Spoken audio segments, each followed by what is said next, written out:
Girdim dostun ay bahçesine, girdim dostum bahçesine, dedim derdim ay güle güle.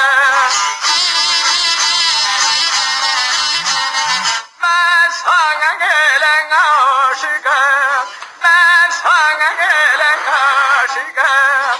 Nere bülbül ay güle güle güle güle oy güle güle.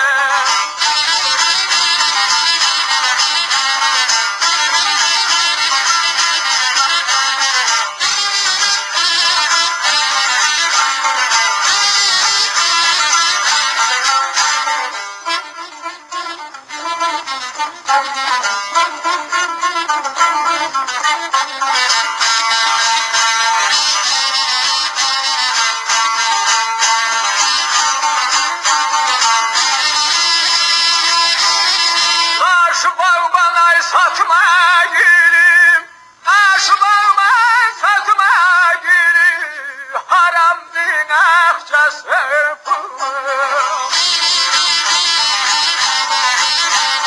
Küstürdün şeyda bülbülü, küstürdün şeyda bülbülü. Bu sazın kudreti çok.